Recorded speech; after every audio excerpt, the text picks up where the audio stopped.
পৰিচালনাত ভাৰতবৰ্ষৰ ৫০টা পিছপৰা ব্লকত সম্পূৰ্ণতা অভিযান আৰম্ভ কৰা হৈছে।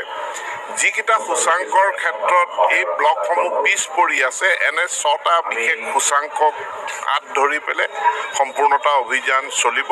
বিশেষকৈ প্ৰসূতি মাতৃৰ পঞ্জীয়ন, শিশুৰ টীকাকৰণ, যিসকল ডায়েবেটিছ আৰু হাইপাৰ টেনশ্যনৰ কাৰণে সকলো লোকৰ একোটা স্ক্ৰিনিং, প্ৰতিখন বিদ্যালয়ত বিশেষকৈ মাধ্যমিক বিদ্যালয়ত বিদ্যুৎ সংযোগ কৰা, বিনামূলীয়া পাঠ্যপুথি বিতৰণ আৰু ৬ নম্বৰত হ'ল মহিলা আত্মসহায়ক গোটসমূহৰ সবলীকৰণ।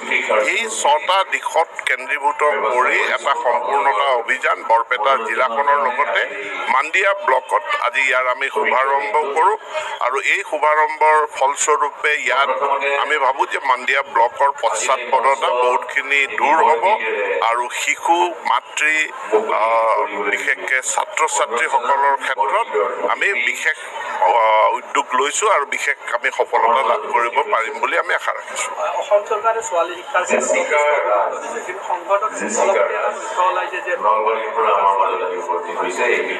সামগ্ৰিকভাৱে আমাৰ যিটো ড্ৰপ আউট বা আধাতে স্কুল এৰা, ইয়াৰ সংখ্যাটো অসমত বাঢ়িছে আৰু এইটোক লৈ পেলাই আমি খুব উদ্বিগ্ন।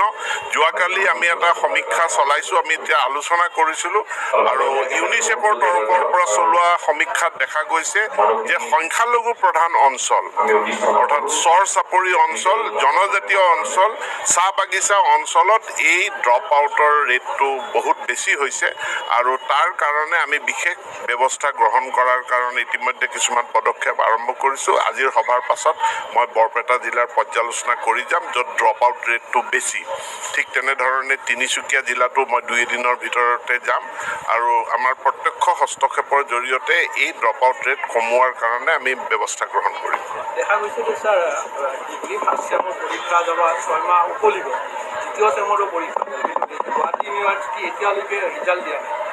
গুৱাহাটী ইউনিভাৰ্চিটিত পৰীক্ষাক লৈ দীঘলীয়া দিন ধৰি এটা সমস্যা চলি আহিছে আৰু এই মুহূৰ্তত আমাৰ তৰফৰ পৰা যথেষ্টখিনি দিহা পৰামৰ্শ দিছে আৰু এতিয়া নতুন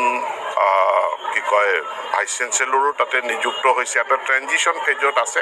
মই ভাবোঁ বিশ্ববিদ্যালয়ৰ যি এক্সিকিউটিভ কাউন্সিল আছে, তেওঁলোকে গোটেই বিষয়টো চালি জাৰি চাই পৰীক্ষা কেন্দ্ৰিক গুৱাহাটী বিশ্ববিদ্যালয়ৰ যি সমস্যা, তাক অনাগত দিনত দূৰ কৰাৰ কাৰণে দৃঢ় পদক্ষেপ গ্ৰহণ